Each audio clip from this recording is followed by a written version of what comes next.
북한 인권단체가 밝힌 충격적인 소식.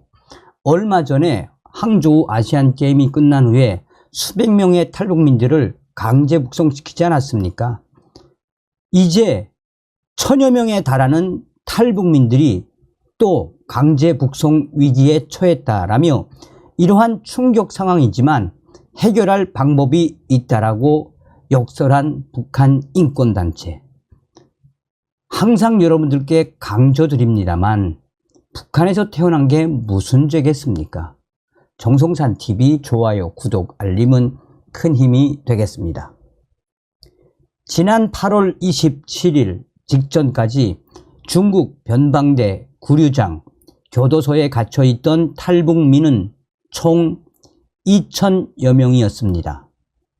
이 중 중국이 항저우 아시안게임 전후로 지난 8월 29일, 9월 18일, 10월 9일 세 차례에 걸쳐 강제 북송한 탈북민은 총 620여 명이라고 합니다. 이들 대부분은 여성이라고 합니다. 나머지 1000여 명은 중국 교도소에 남아있고 400여 명은 행방불명됐다고 합니다. 광화문 센터 포인트에서 재단법인 통일과 나눔 주최로 제중 탈북민 강제 북송, 정부와 국제사회 어떻게 해야 하나 라는 주제로 열린 세미나에서 이영환 전환기 정의 워킹그룹 대표는 자신의 소식통에게 제공받은 정보를 인용해 이같이 전했습니다. 이 소식통은 1990년대 말부터 현재까지 탈북민 구출 사역을 해왔고 북한이 국경을 전면 봉쇄한 지난 2020년 1월부터 3년간 중국 동북부 11개 구금시설 상황을 수시로 파악해 왔다라고 전했습니다. 이영환 대표는 소식통에 따르면 향후 수백 명 규모 또는 외부로 노출되는 탈북민 강제 북송은 당분간 없을 것으로 보입니다 라며 다만 중국 공안들이 현재 탈북민 체포를 지속하는 상황에서 중국 내 변방대 구류장이 탈북민들로 모두 채워진다면 향후 대규모 북송 위기가 재현될 수도 있습니다 라고 말했습니다. 그는 아시안 게임을 전후로 강제 북송된 탈북민 이동 경로는 중국 변방대에서 북한 보이부 구류장을 경유한 총 5개의 경로, 단동에서 신의주, 장백현에서 해산시, 화령시에서 무산군, 도문시에서 온성군, 훈춘시에서 경원군으로 나누어 북송됐습니다 라며 이후 평안북도 신의주 집결소, 양강도 해산시 집결소, 함경북도 청진시 집결소로 결집했습니다 라고 전했습니다. 그러면서 이영환 대표는 북한 인권시민연합이 2000년부터 2005년 최종 탈북자 20여 명의 증언을 토대로 작성한 보고서에 따르면 강제 북송된 탈북민들은 엄청난 위험에 직면하게 됩니다 라며 북한 국경지역 보위부는 이송된 탈북 여성들을 대상으로 도착 즉시 알몸으로 손을 머리 위에 얹고 앉았다 일어나기를 반복하는 기합을 기본적으로 100회 이상 시킵니다. 탈북민들은 보위부 보위원들에게 나무 몽둥이로 구타를 당하고 잠도 못 잔 채 조사를 당합니다 라고 설명했습니다. 이어 탈북민들은 통상 새벽 5시부터 밤 10시까지 양반 다리에 두 손을 얹고 허리를 바로 세우는 부동 자세를 취하는 기합을 받습니다. 몸이 움직이면 쇳대나 몽둥이 등으로 손등을 세게 맞는 게 다반사입니다 라며 보위부원들이 수감자들끼리 강제로 싸우게 하거나 수감자를 지목해 다른 수감자를 폭행하게 하는 경우도 빈번합니다. 라고 전했습니다. 또한 그는 6평 크기의 방에 탈북민 수십 명씩 과밀화돼 누워 잘 수가 없습니다. 또 식수 및 세척수 부족 등 위생 여건 열악으로 생리를 피할 수 없는 여성들은 집단적으로 고통이 극심하고 벼룩이 창골에 수면이 불가합니다. 라고 했습니다. 또한 그는 탈북 전 거주지 보입으로 이송돼 본격 조사가 이루어지는 예심 절차에서는 한국인 접촉, 교회 출석 여부, 한국행 시도 등이 확인된 탈북민들은 처형, 정치범 수용소 수감 등 중형을 받습니다. 상대적으로 낮은 수위의 처벌인 노동 단련형을 받을 경우 대부분 쇠약해진 몸 상태로 노동 강도를 견디지 못해 질병에 걸리거나 사망하기도 합니다. 라고 전했습니다. 이날 세미나에 참석한 유엔 인권이사회 자문위원회 부위원장 백범석 경희대 법학전문대학원 교수는 중국이 1982년 비준한 난민협약에 따르면 탈북민은 강제 송환시 고문, 자위적 구금, 강간, 강제 실종 등 혹독한 처벌을 받을 가능성이 높아 난민협약상 보호 대상이 된다라며, 그러나 구체적 사항을 자국 입법 재량에 맡기는 난민협약상 한계가 있습니다. 때문에 탈북민들의 인도적 보호 여부는 중국 정부의 정치적 의지에 의해 결정될 수밖에 없습니다. 라고 지적했습니다. 그는 2023년 현재 중국은 고문방지협약 등 6개 핵심 국제인권조약에 가입한 상황이고, 특히 고문방지협약 제3조는 강제송환 금지 원칙을 규정한 국제관습법이라며 매년 유엔 총회 및 인권이사회를 통해 탈북민 강제 북송 시 고문 및 기타 비인도적 처우는 주요 인권침해 사안으로 지적돼 왔습니다. 때문에 중국 정부의 제-중 탈북민 강제 북송 조치는 국제법에 반하는 행위라고 비판을 했습니다.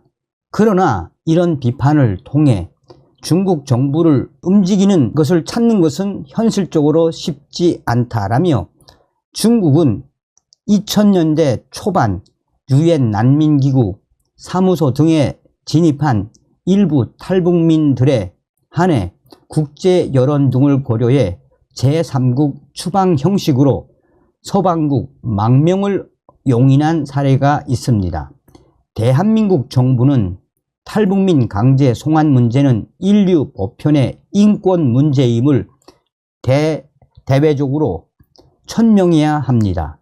중국이 강제 북송 등 강경책을 자제하고 탈북민들의 기본적 안전을 보장하도록 실질적 방안 마련을 촉구해야 한다라고 전했습니다. 그러면서 방법이 있다면 유엔과 또 한국 정부가 나서서 중국에게 강하게 압박해야 한다라며, 중국에 압박을 해서 2000년대 유엔 난민기구 사무소 등에 진입한 일부 탈북민들 제3국으로 추방 형식으로 망명을 용인한 이 부분에 대해서 우리가 잘 봐야 한다라며, 윤석열 정부와 또 자유민주주의 국가들, 미국 등 언론들이 나서서 중국을 강하게 압박해야 한다라고 전하고 있습니다. 이런 소식을 전할 때 좀 속상하죠, 여러분. 대한민국 국민임을 항상 감사하십시오.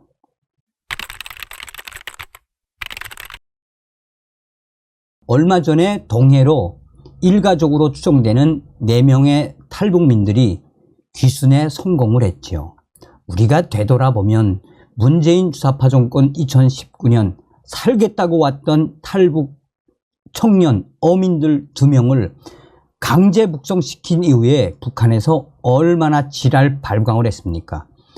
당시에 북한은 대대적인 강연회를 통해 남조선으로 뛰려면 뛰어라. 이제 남조선 문재인 정권에서 다 북한으로 북송시킨다 라는 충격적인 강연까지 하지 않았습니까? 강제 북송된 22살, 23살 난 청년 어떻게 됐습니까? 국가보위성 사리원 수용소에서 극형에 처해졌죠. 문재인 정권을 반드시 법의 심판대에 의해 세워야 합니다. 목선 귀순 북한 4명 일가족 바닷길로 탈출 선택한 이유는 무엇일까요? 성공 확률이 매우 높다. 종성산TV 좋아요, 구독, 알림은 큰 힘이 되겠습니다. 최근 탈북민 4명이 동해를 통해 남하의 귀순 의사를 밝힌 가운데 이들이 육로가 아닌 바닷길을 통해 탈북한 배경에 관심이 모아지고 있습니다. 탈북민들이 한국으로 들어오는 경로는 북중 국경을 넘어 제3국을 거치는 것이 일반적인 것으로 알려져 있습니다. 반면 바닷길, 해로를 통해 탈북을 해 한국으로 오는 사례는 드뭅니다. 태영호 국민의힘 위원실이 통일부로부터 제출받은 자료에 따르면 지난 2010년부터 올해 9월까지 해상 탈북민 수는 100명에 미치지 못합니다. 같은 기간 한국에 입국한 탈북민들의 수가 1만 6천여 명이라는 점을 보면 극히 적은 수치입니다. 한국 내의 전문가들과 바닷길을 통해 한국으로 온 탈북민들은 동해나 서해를 통한 탈북이 북중 국경을 넘는 것보다 안전하고 탈북 성공 확률이 높은 것으로 평가합니다. 다만 바닷길을 잘 알아야 한다는 전제가 있습니다. 지난 2006년 목선을 타고 서해로 탈북한 가명 김진수 씨는 함경도 자유아시아방송과의 통화에서 바다를 접하고 사는 주민들의 경우 라디오 등을 들으며 다양한 정보를 접하고 해로도 잘 안다라며 이들이 탈북할 경우 바닷길보다 안전한 경로는 없을 것이라고 말했습니다. 서해로 탈북한 김진수 씨는 조업 선단의 일원으로 참여해 탈북 기회를 노려 한국으로 내려오는 것도 상대적으로 안전하다라며 북한은 만성적인 기름 부족을 겪기 때문에 북한의 경비정들도 쉽게 추격하지는 못할 것이라고 덧붙였습니다. 지난 2008년 꽃게잡이 선단의 일원으로 참여했다가 서해로 탈북한 박신혁, 황해도 박신혁 씨도 자유아시아방송의 소형 목선과 같은 탈북에 필요한 배만 구한다면 바닷길, 해로를 통해 탈북하는 것이 안전할 것이다 라고 말했습니다.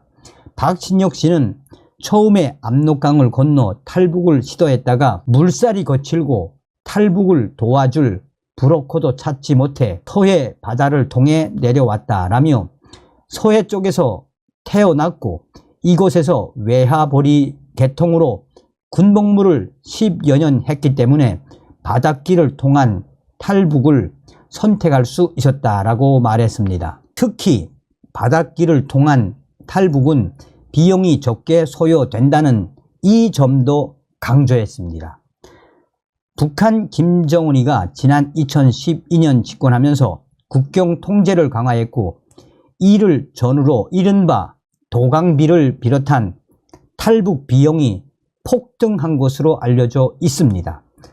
최근에는 코로나 발생으로 북중 국경이 전면 통제되면서 탈북 비용, 그 비용은 더욱 증가했습니다.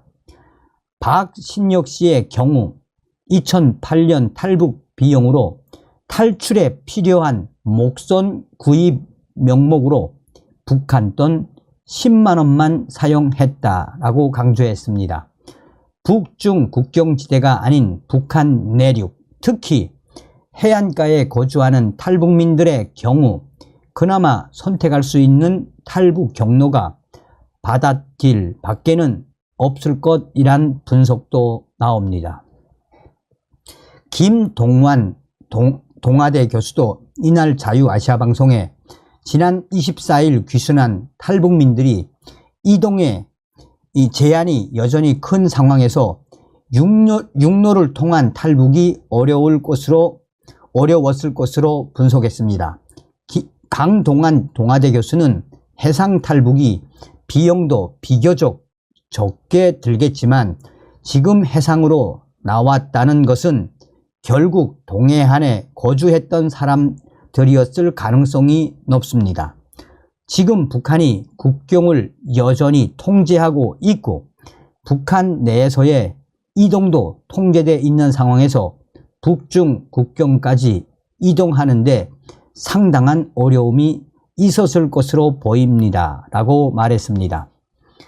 정베드로 북한 정의연대 대표도 이날 자유아시아방송에 최근 귀순한 탈북민들이 가장 안전하면서도 최단거리로 한국에 들어갈 방법을 선택한 것으로 분석했습니다. 정베드로 북한 정의연대 대표는 귀순한 북한 주민들이 아마 외부 정보를 들었을 것으로 생각합니다. 그래서 여러 가지 비용이나 가족들의 여러 안전 문제 등을 생각해 가장 최단 거리로 가는 방법을 선택하지 않았을까라는 추측을 해봅니다. 라고 정베드로 목사는 말했습니다. 다만 이번에 귀순한 탈북민 4명은 일가족이었다라는 점에서 큰 위험을 감수했을 것이란 관측도 나옵니다. 탈북민 김진수 씨는 북한의 선박 관련 규정에 가족들이 함께 배에 탈 수 없다는 내용이 있다라며 조업단의 일원으로 탈북을 시도하다가 적발되면 전환됐다라는 식의 핑계거리가 있겠지만 가족이 함께 배를 타고 항행하다가 적발되면 목숨을 부지하기 어렵다라고 말했습니다. 이어 김진수 씨는 바닷길을 잘 아는 사람이 조업단의 일원으로서 탈북을 기획한다면 이를 알고 있는 인원은 일부라며 과거 해상 탈북 사례 가운데 북한 선원들의 의견이 귀순과 송환으로 가려는 사례가 나왔던 것은 바로 이 때문이라고 말했습니다. 자, 어찌되었든 윤석열 정부에서 동해로 이 탈북을 해, 목선을 타고 탈북을 해 귀순에 성공하신 이 탈북민들 무엇을 말해주는 거겠습니까? 우리 윤석열 정부는 또 통일부는 관계 당국은 이러한 탈북의 이 현주소에서 앞으로 북한이 대량 탈북할 수 있는 그 여지도 생각해야 되며 특히나 중국에 있는 이 탈북민들 윤석열 정부가 좀 나서주길 간절히 바랍니다. 다음 시간에 뵙겠습니다. 멸공. 정성산TV 좋아요, 구독, 알림은 큰 힘이 됩니다. 후원해주시는 모든 분들께 가열차게 멸공.